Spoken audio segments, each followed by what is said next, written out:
Aragón hecho en los tambores junto con el epílogo. Entonces ahí también es algo bien importante porque es algo que la música oaxaqueña le dio al rock nacional de los 70s. Entonces como que estos dos hechos son parte de los sucesos más trascendentales que se dieron en Oaxaca alrededor del rock en los años 70. Desde luego Gama también nos habla de otras cuestiones, como por ahí un concurso de bandas de rock que dice Gama, bueno, pues también podría considerarse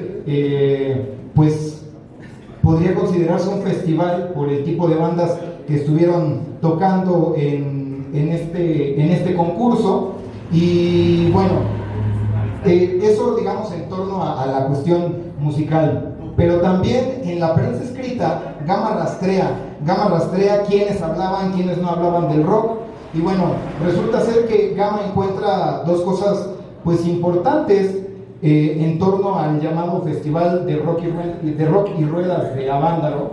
La primera es que, bueno, sí se habla de este festival en una pequeña reseña de un oaxaqueño que fue al festival, y otro es un artículo escrito por José Ramón Pérez y Armando Sebastián A., que en realidad es una crítica a lo que es Avándaro, y lo pone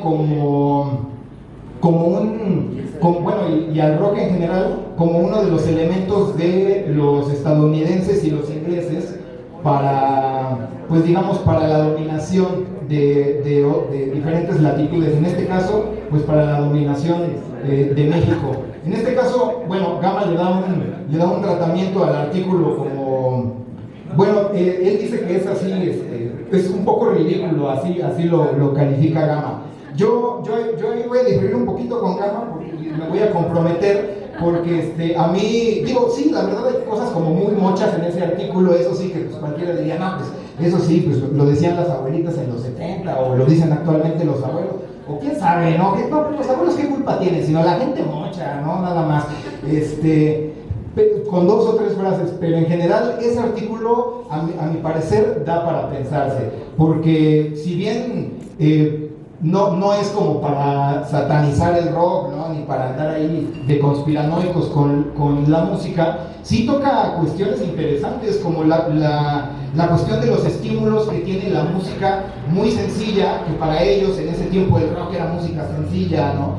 Cómo estimula y genera conexiones de las personas con su música favorita, para que, digamos, ciertas funciones críticas que uno pudiera desarrollar con otro tipo de música, como que sean un poquito más administradas o controladas, ¿no? Entonces, digo, no quiere decir que tengan la razón quienes escribieron ese artículo, pero da para pensarse, da lo mejor para discutir. Y la otra es que también, pues Avándaro no es un festival intocable, ¿no? O sea, Avándaro fue organizado por Justino Compeán y Luis de Llano, ¿no? Que son, pues, televisos por excelencia, y por ahí hay rondando una opinión del Mastuerzo que a mí me parece bastante acertada, que dicen que eran por ahí unos morrillos popis, ¿no? Que utilizaron, pues la neta, la lana que les proporcionó lo que después sería Televisa, pues para reunir a un montón de banda y tenerla ahí administrada y pues al final controlada. Y fíjense, algo que también viene acá, que a lo mejor no sé si el Gama se dio color, es que la reseña del oaxaqueño que fue a Avándaro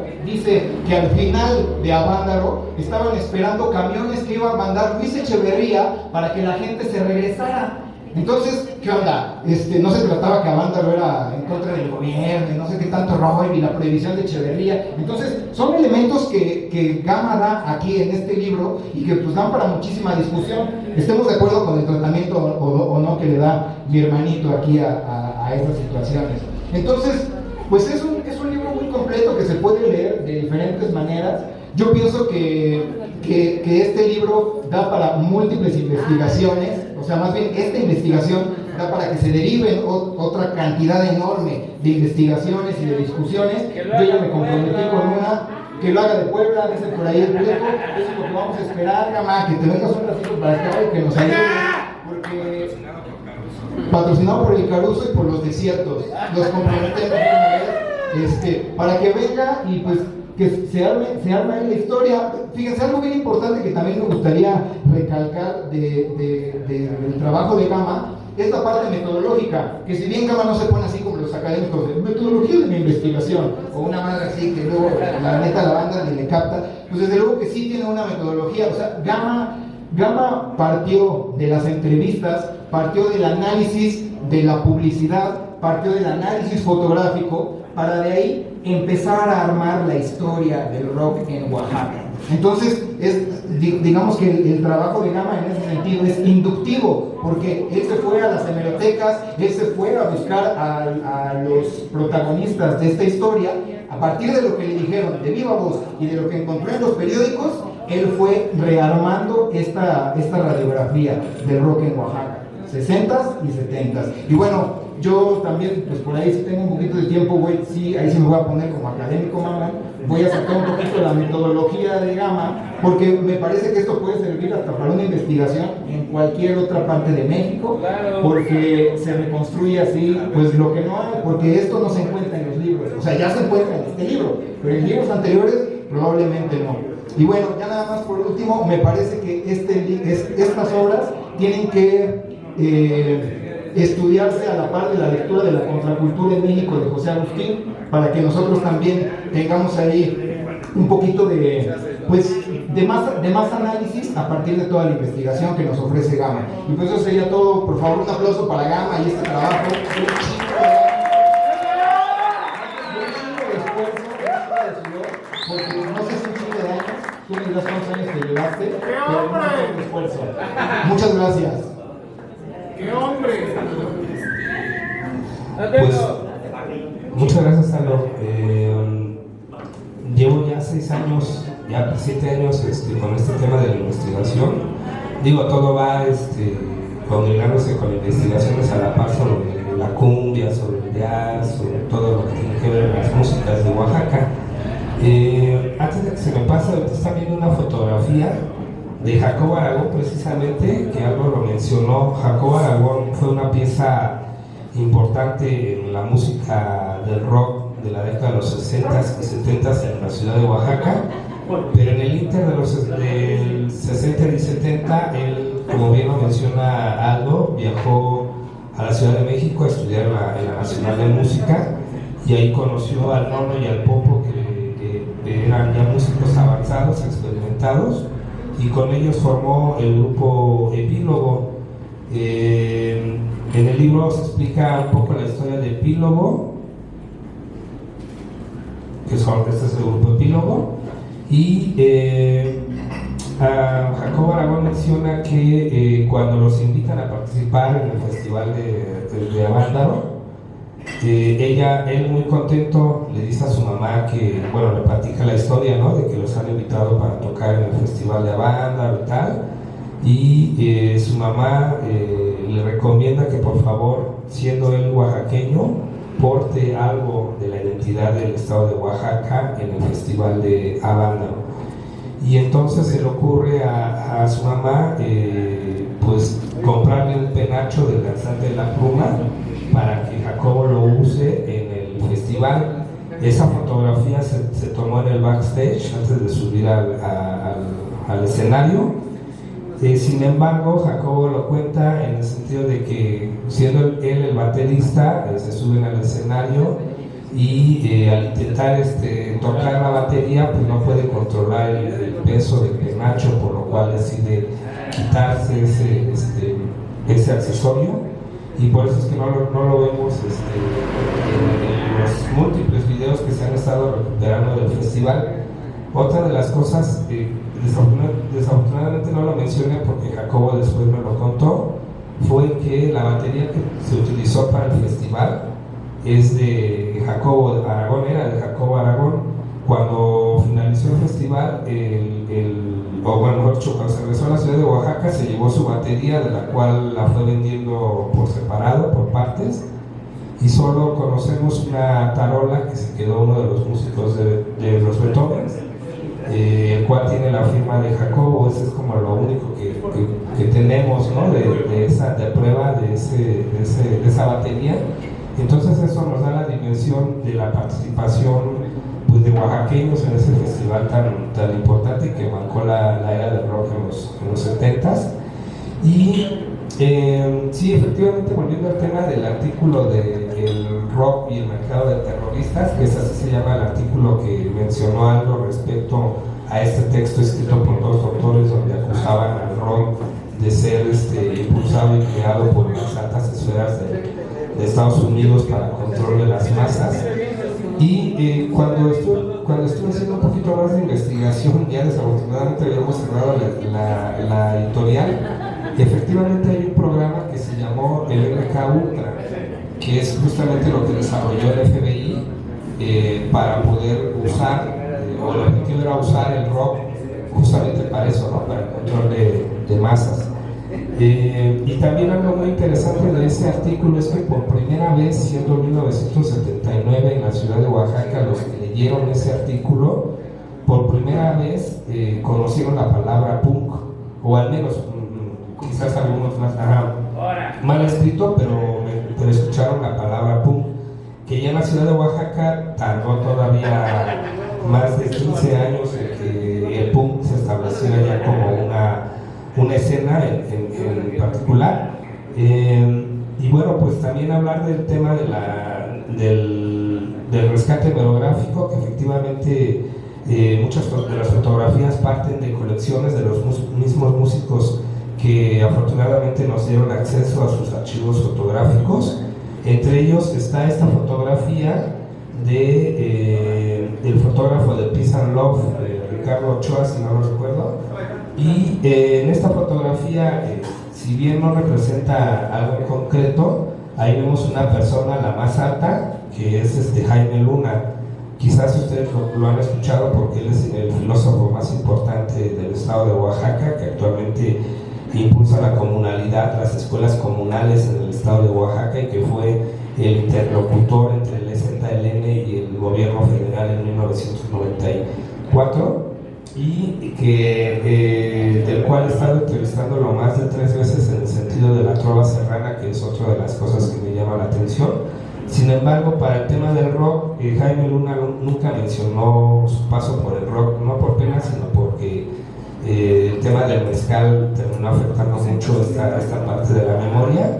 Y sin embargo, Ricardo Ochoa, cuando me facilitó estas fotografías, indudablemente se reconoce la figura de Jaime Luna por su forma de pararse y obviamente su rostro. Y entonces encaré al maestro Jaime Luna para preguntarle qué relación había tenido con el rock, y efectivamente me contó que él había sido uno de los primeros organizadores del festival, o de los primeros festivales en la ciudad de Oaxaca, en el cual tuvo que ir a la Ciudad de México, a los Hoyos Funky, para buscar a los músicos que quería que tocaran en este festival. Desafortunadamente no sabemos el nombre del festival. De hecho, Jaime Luna apunta que es posible que ni siquiera hubiese tenido nombre ese festival. Sin embargo, en esa fotografía, esta que les estoy presentando, se aprecia una pancarta que después en Photoshop fuimos ahí mejorando, y aparece el título El Circo del Rock Chicano. A ver si seguramente ahí lo aprecia, en el libro se aprecia mucho mejor. Esto es lo que dice esa pancarta que está colocada a las afueras del Hotel Virreinal en el centro de la ciudad de Oaxaca. Otra de las fotografías más interesantes es tomada el fotógrafo es Arnulfo Martínez, el fotógrafo de Peace and Love. Y en esta fotografía están en Monte Albán, el que se está subiendo al autobús es Alex Lora, y están los hermanos Bozo de Peace and Love subiéndose a un autobús icónico de la ruta de Oaxaca a Sachila. Y bueno, así como estas fotografías se fueron recuperando muchas otras más. El tema, por ejemplo, del soul, que es algo que también me llamó mucho la atención de los términos que ya se manejaban en la década de los 70 en Oaxaca, como rhythm and blues, el soul, la música chicana. Este es otro ejemplo del cual hay una incógnita, quizás está mal escrito o mencionado, mejor dicho, porque ahí hace referencia a que hay un grupo que se llamó Rhythm and Blues. Quizás solo haga referencia al estilo musical. Estuve preguntando ahí con especialistas y no hay referencia de un nombre, de un grupo llamado así.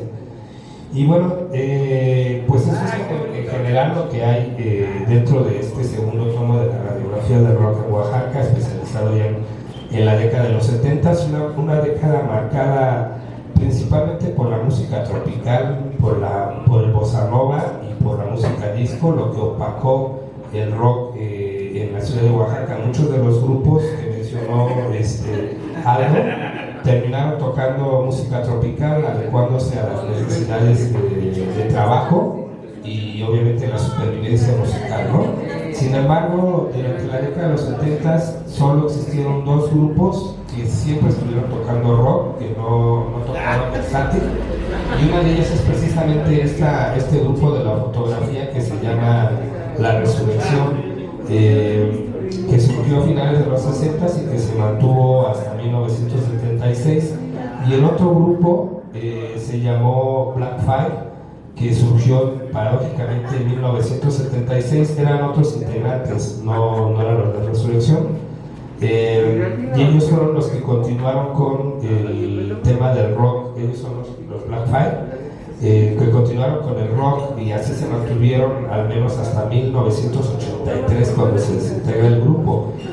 En el libro también viene un código QR, al final viene un código QR donde van a poder escuchar una o dos canciones de Black Fire de autoría propia, y los cuales fueron recuperados por los músicos que grabaron en cassette, en cintas de cassette, un ensayo de Black Fire, y ahí se aprecia mucho el sonido funk que tenía el grupo. Y bueno, ya para finalizar también quiero hacer énfasis en el grupo Sierra Madre. El Sierra Madre es un grupo que se formó a partir de que Jacobo Aragón se regresó a la ciudad de Oaxaca para impartir clases de percusión en la Escuela de Bellas Artes de la ciudad de Oaxaca, y invita al Nono, al guitarrista del grupo Epílogo, para que se fuera a la ciudad de Oaxaca y ahí aprendieran otro grupo de rock, que precisamente es Sierra Madre. Ahí vemos la participación de una neoyorquina que se alista a las filas de Sierra Madre. El grupo prometía ser uno de los grupos más reveladores de la ciudad de Oaxaca, no solo por el tema de las letras, sino musicalmente. Ellos ya habían pasado por Avándaro, ya eran maestros de música, incluso Jacobo Aragón impulsó el tema del jazz, de la música de jazz en la ciudad de Oaxaca. Y bueno, obviamente teníamos esta neoyorquina que venía también haciendo trabajos de jazz en Oaxaca.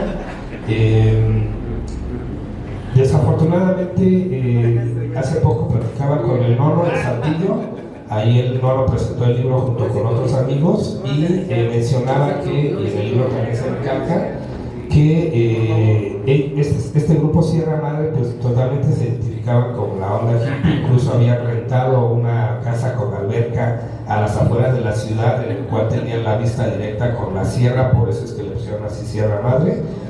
Y pues invitaban a sus amigos, ¿no?, a que los vieran ensayar o echaban ahí la cascarita en las canchas o a nadar. Y dentro de esos amigos habían dos personas que venían con esta onda de evangelización, vamos, como mencioné al inicio. Y pues en una de esas charlas y pláticas convencieron al Nono, y el Nono terminó por evangelizarse e irse pues con ellos, ¿no?, a otros países para enseñar la palabra de Dios. Y el grupo se fractura, solo llegó a tener un par de presentaciones, y de ahí ya a la chica la detuvieron en Veracruz en una manifestación y la deportaron a Estados Unidos. Jacobo Aragón solo estuvo algunos años impartiendo clases de percusión en la ciudad, y después conoció a su mujer en Oaxaca, una extranjera, y se fue a Estados Unidos. Y bueno, los demás integrantes, Pepe Esteban, que está tocando la flauta, actualmente radica en Puerto Escondido. Y Javier Hernández, que está tocando ahí la percusión, es uno de los músicos que justamente es el que se quedó la tarola de la batería de Jacobo Aragón. Y bueno, así como esas historias, hay muchas otras más que dan una presencia y una visibilización de lo que se estaba haciendo en Oaxaca en la década de los 70, desde la parte de la estética, desde el pensamiento no se desarrolló tanto como hubiésemos querido en el sentido de eslavo. Yo también me quedé impactado por ese nombre, pero cuando ya entrevisté al músico, fue nada más como una onda, ¿no? Pues estaba en moda la filosofía y se nos ocurrió, pensamos que era algo gracioso y hasta ahí nada más, ¿no? Entonces, sin embargo, es importante mencionar que las nuevas generaciones y los músicos que empezaron a tocar en la década de los 90s, 2000s, desafortunadamente no conocían nada de esta información, y esto nos da un parámetro y nos da la importancia que debemos de tener de poder recuperar la memoria. Eso es algo muy importante y ahorita quizás lo tomamos en broma con el tema de Puebla, pero creo que Puebla tiene mucha historia. Efectivamente hay un libro del rock de Puebla. De hecho creo que se va a presentar el segundo tomo y lo está haciendo Polo. Recuérdame el nombre de es Hugo, ¿no? No, David Pedraza sacó Las semillas del rock and roll. Ah, David Pedraza, sí, cierto. Él es el que sacó este libro recientemente y me comentó que está ya por publicar la segunda parte. Sin embargo, yo creo que también es importante voltear a otras escenas. Justamente hace poco presentamos en Oaxaca y ahí estuvieron no estuvieron los desiertos, llegaron después a la presentación del Códice del Sky Reggae en Oaxaca, que es un proyecto que impulsamos. Y justamente mi tocayo Gana, que publicó una fotografía de los Dry, ¿era los Dry? Ajá, de los Dry. Yo le había hecho ahí mención que estaría chido que impulsaran, que se organizaran, y hace ratos ayer que estuve platicando con él, me comentó que tiene mucho interés en escribir algo, ¿no?, sobre las escenas, y creo que es importante que hagamos ese esfuerzo de comunalidad y de poder rescatar toda esa información, que creo que en Puebla debe haber mucho más que en Oaxaca, y ponerles mucho más trabajo de poder recuperar todas esas memorias. No sé si tengan alguna duda, alguna pregunta para algo o para mí. Un comentario. Si quieren, levanten la mano, pasamos el micrófono si alguien quiere decir algo, alguna pregunta, o más que pregunta, un comentario. Están bien nerviosos. ¿Nada? Yo a escribir. ¿Giovanni? ¿Una pregunta? ¿Dices? Sí. Ahí está. Que ir a tocar a la Facultad de Economía, dice. ¿Del libro? ¿Sí? Nada. No, tienes que hacer. aquí fue. Hola. Oye, del grupo que decían de Sonido 13, ¿tiene algo que ver con Julián Carrillo o es una alegre coincidencia? Curiosamente, ese grupo fue formado por Jaime Luna, el personaje que les hablé, el filósofo, y a él se le ocurrió ese nombre. Sí tiene que ver con Julián Carrillo. Desafortunadamente, el grupo solo tuvo un par de actuaciones, sobre todo porque entendí que Jaime Luna ya estaba explorando con esta parte de la trova serrana y de la música de protesta. Entonces, y también porque asumió el cargo de presidente de la Federación de Estudiantes de la Universidad, y de ahí deriva el primer festival que organizó. Entonces, solo tocaron un par de veces, y lo que llegaron a tocar no estaba relacionado con canciones propias o con Julián, sino eran covers, como muchos de los grupos. El nombre, pero musicalmente no tenía nada del Sonido 13. Sí, solo el nombre se adjudica eso, pero musicalmente sí no hay. De hecho, bueno, es esa parte. Ahora que estoy haciendo el libro de jazz en Oaxaca, ahorita que mencioné lo del laxante, estamos buscando una partitura, una adaptación de la danza de pluma que se hizo en jazz, justamente en estas fechas, en el 74-75. Eso te va a interesar mucho. Sí. Gracias. Pero no sé si tengan alguna otra duda ahí atrás. Yo, hola, perdón, buenas tardes. ¿Es posible escuchar en algún lado todas estas músicas, pues, de todo este periodo? O sea, ¿están disponibles en línea para poder escucharlas? Desafortunadamente, desde la década de los 60 hasta los 60s y 70s, desafortunadamente por el contexto, y siempre lo menciono así, Oaxaca geográficamente está aislada de las demás ciudades. Y en la década de los 60s y 70s, solo trasladarte de la Ciudad de México a Oaxaca te tomaba más de 12 horas en tren. Ahora no hablemos de las tiendas de instrumentos, que era muy caro, ¿no? Muchos de ellos, como lo mencionó Aldo, pues tenían que construir sus propios instrumentos. Lo que sí es que sí ganaban buena lana, pero invertían más en los instrumentos que pensar en grabar una canción. Además de que en esa época las disqueras importantes como Peerless, como Musa, siempre buscaban propuestas originales y sobre todo que fueran músicos, músicos, ¿no? Entonces a ellos se les complicaba mucho porque si bien era una forma más de diversión, no lo veían tanto como dedicarse a eso. Por eso es que muchos de los grupos se desintegraron. Nadie de ellos grabó, solo está la historia de La Resurrección, que me parece que fueron los Georges los que fueron a Oaxaca, los invitaron y los presentaron con la disquera Peerless, grabaron 7 pulgadas, o bueno, 2 temas para un 7.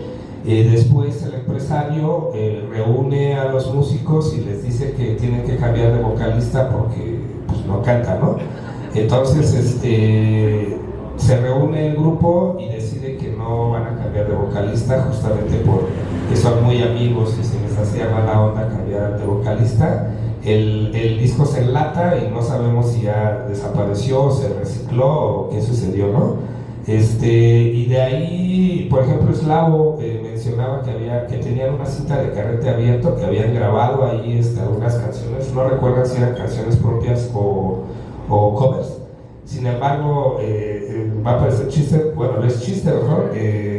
Terminaron de grabar, el carrete era uno de los amigos que vivía del otro lado de la ciudad, guardaron la cinta en una cajuela de coche y se fueron a embriagar. Al regresar ya les habían robado fotografías, cosas ahí del coche, ¿no? Entonces, y bueno, hasta ahí queda esa parte del tema musical. Adelantándome ya un poco, en la década de los 80s, en 1984, Query Metal graba su primer demo, primer 7 pulgadas, y es ya el parteaguas, ¿no? En donde ya empezamos toda la producción discográfica, aunque tardaría un poquito más, pero ya vemos una producción discográfica como tal y demos también en cintas. Gracias. ¿Alguna otra pregunta? ¿Y el método de investigación? Eso ya es responsabilidad de algo. Es responsabilidad. No, fíjense que estando en el ENA, el día martes que estuvimos ahí con los estudiantes, justamente Olivia Domínguez, que es especialista, es doctora, historiadora, y aborda mucho el tema del heavy metal. Entonces ella hablaba justamente de esta metodología que se puede implementar y que facilita también las cosas. Yo realmente, justo ahorita platicando con Laura, hablábamos de que para mí se me hace muy fácil porque en el archivo sonoro justamente mi trabajo es sistematizar toda la información que llega desde los discos, desde las fotografías, desde las entrevistas. Entonces hacer todo este trabajo sí implica un esfuerzo, pero como tal yo creo que el sentido común, ¿no? Como de, pues vamos a organizar esto y buscar la manera de cómo se puede entender mejor, porque si bien lo dijo Aldo, no es una cuestión ahí de escuela, ¿no? Académica, sino es más bien de cómo lo puede entender la gente, ¿no? Porque otra de las cosas que llama la atención el libro, pues tiene que ver la gráfica, y eso ha sido un buen ejercicio porque la gente que no está envuelta en el rock como tal ve la gráfica y le llama la atención, y si lo lee con esta facilidad, pues es mucho mejor, ¿no? A que tuviese una onda académica. Entonces, de alguna manera eso también ayuda bastante a que el libro tenga una presencia y obviamente se distribuya y se venda mejor, ¿no? Que es el objetivo uno de los objetivos de ese proyecto. No sé si tienen alguna otra pregunta.